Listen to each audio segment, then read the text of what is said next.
Hey guys, welcome back to my channel. I decided to do a question and answer video with you guys this week just because I didn't run out of content, but I didn't want to keep showing you guys the same things around Florence, and hopefully I can answer a few questions for those of you that have been asking me about how my experience has been so far, and just a few questions on studying abroad in general. And so hopefully I can answer them for you guys today. And also I want to thank everybody that's been kind of like supporting me on this journey, supporting me on everything that I'm doing here so far, and just watching these videos. Diving into the first question, how did you decide you wanted to go to Florence, Italy? Well, I didn't know I was going to end up in Florence, but I did know that I wanted to come to Italy. I knew that this was the place that I wanted to be, and so when my school opened up the study abroad programs for me, then I picked the one that was the best fit for me and for my major, which is advertising. And so here I'm at the Florence University of the Arts. I'm doing a spring session here, and you can do 2 short sessions here at the Florence University of the Arts. So that's what I'm doing. I did 3 weeks and then a week of vacation and then another 3 weeks and then I go home. So I'm only here for 7 weeks in total, but it's been really cool. And I think it's a good fit for those of you that don't necessarily want to do a whole semester or a whole year or even the 4 years that some people. When did you start the process of picking the program you were going to? I did that my junior year. I actually got waitlisted for this program, and then I decided to stay on the waitlist and wait till my senior year, and then which is cool for me because I can actually graduate as soon as I get back. So the week after I come back, I actually graduate. So I would say a tip for those of you that are trying, I would say though to do this before your senior year, just because it's just mapped out better and you have time really to kind of plan everything out. Granted, mine was planned out perfectly, and I knew that I was going to come here, and the 13.5 credits that I'm getting for being here was perfectly mapped out in my graduation plan. So for me, I had no issues. But for you guys, like, do it earlier, do it, in a way that's not gonna be bad for you guys, or harm your graduation, or like slow your graduation in any break. There were a few questions on arrival, the first few weeks in culture shock. I just wanted to quickly touch that because I've already mentioned that in a few of my videos. Obviously you guys saw the arrival video where housing is super important. Make sure that in your host university they have a great housing option, or even a host family option for you, and just make sure you can actually figure out what you wanna, where you wanna be, and you can actually Google Maps your location once they give it to you. You can see what's around you and stuff like that. I am actually across the bridge in Florence, so I have to cross to go to the center every day to class. So that to me, I didn't really like as much, but honestly, as far as nighttime goes, it's a lot more calmer on this side of the bridge than with my other friends that complain that they don't get any sleep because there's bars and stuff like that. So it's great to know where you're gonna stay, and also a big thing is knowing who you're gonna be with. So in my case, we had a list that went out, and I was able to see who was on the list and who was gonna be with me, and then I kind of shot my shot at a friendship with my roommates, and we just became friends right then and there. We were able to communicate before we got here, and it was great to know when each of us were gonna arrive, and little tips and advice for each other before we even got here. So get to know your roommates as well. What has been my most and least favorite parts of my experience so far? My most favorite part about being here is probably the independence factor that I have here, that I didn't really have back home. Not that I didn't cook, clean, and do all that stuff, but for me it's just been a real good experience to kind of reflect on the opportunities that I have. And you start to appreciate the simple things in life. So I like the fact that this has been a change in my lifestyle, because I learned to appreciate more at the end of the day what are my true values in life after being here.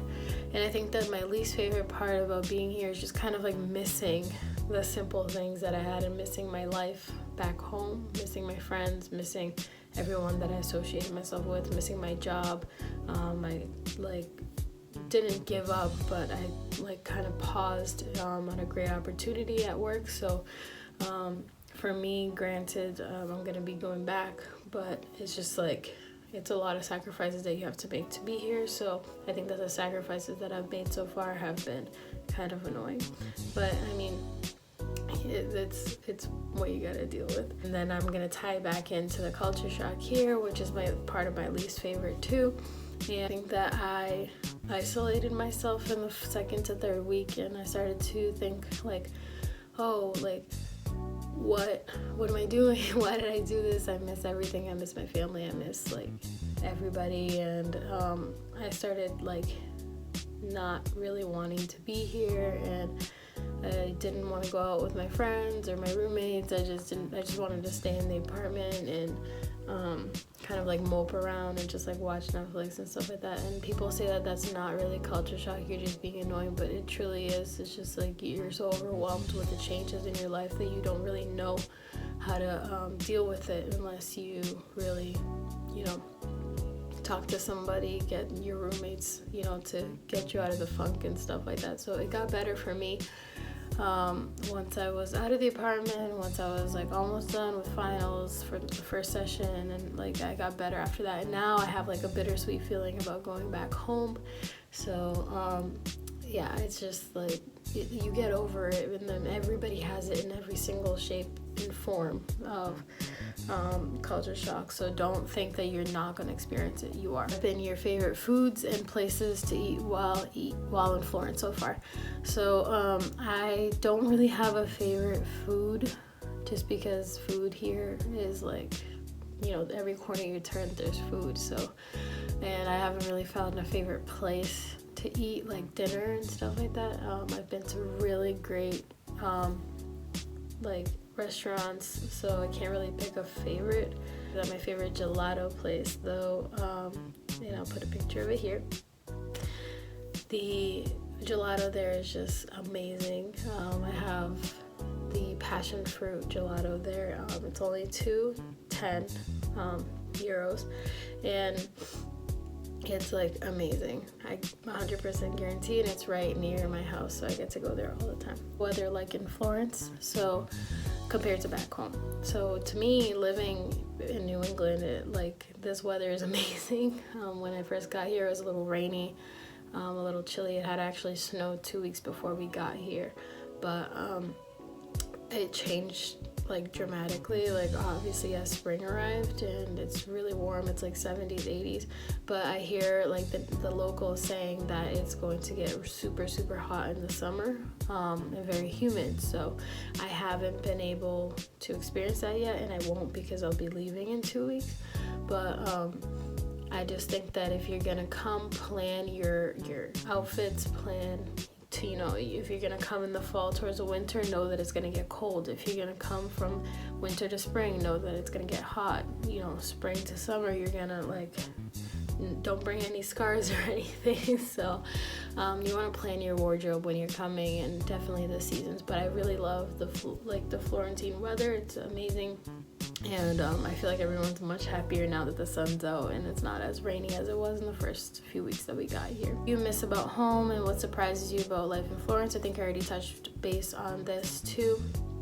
In my first few videos, I just said that I like miss the simple things, and what surprises me about life in Florence is just that everyone here is kind of like busy in a way. They're not really like talking to you, but at the same time they're really laid back. So it's like if you have time to talk to somebody, they'll be super nice to you.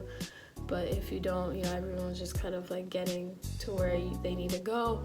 And there's a lot of tourists here, especially now that it's springtime, so it's very high season here. So I think coming from a little small town in Massachusetts to a very touristy city, I think that's been the most like the biggest change for me, because I wasn't used to that. Taking classes abroad different than taking them back home. I touched base on this 2 videos ago where I said it was a lot easier here, not just because, you know, you're not back home, but it's just like everything is crammed into 3 weeks, like a session for me. And I think that the teachers, the Italian teachers, they try to like make it so that, you know, the English speakers can like understand better. Like I spoke about it in the last 2 videos, so I'm not gonna really keep going, but I just really liked all the classes here. I took web design.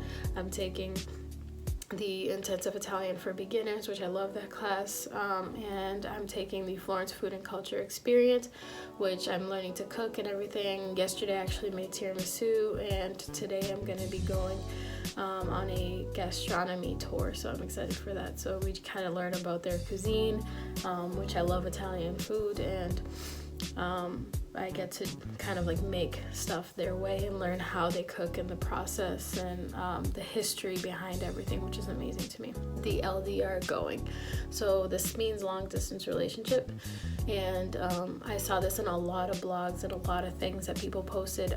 Long distance relationships, like, they work as long as you and your partner are on the same page. For Andre and I, it's been pretty hard just like trying to communicate because of first the 6-hour time difference, and just, you know, his schedule and my schedule, and like whenever we're able to talk. But as long as we can get a few FaceTimes in there during the week, or whenever we text and stuff like that, as long as you make it work and you know, compromise and you understand that like your partner is busy and stuff like that, but just know that they got to be on the same page as you. And how expensive is Florence? Florence is generally not as expensive as Rome, Pisa, and Venice, where I went. I would say. I'm not sure about the rest of Europe. I'm pretty sure that Florence is just very cheap. I think groceries cost anything between 15 to 35 euros, and whenever you go out to eat, you usually spend about the same depending on where you go. Street food is very cheap, and I would say to bring money for a short session like mine, about 2 months, you're gonna need probably like 1,000 to 2,000 euros, just because you're not just gonna be buying groceries, you're gonna be buying souvenirs, you're gonna be buying things that you see on the street. You're gonna, you know, you're not just gonna not buy anything, and like, especially if you forgot a clothing item or something, or your shoes aren't that great, bring walking shoes. By the way, walking shoes are very important. You're gonna buy them at the store, and there's like regular stores here like H&M and stuff like that, so you're gonna be able to buy that. You're gonna want to buy that too, so don't think that you're not gonna buy anything. You probably will. I want to give like 3 main tips. Is 1, be super open to new experiences, to living with somebody, the people that are different, like you're not accustomed at home, so just be open to new experiences. 2, I would say just be ready, be prepared, you know, read a lot of stuff, you know, watch videos, and just be ready and really think like, oh, is this for me? Should I really go? Should I really do this? A lot of people say put the phone down, experience everything. For me personally, vlogging everything has been an amazing experience. Really didn't want to like not post and stuff like that, because it's going to be something that I'm always going to have to look back on.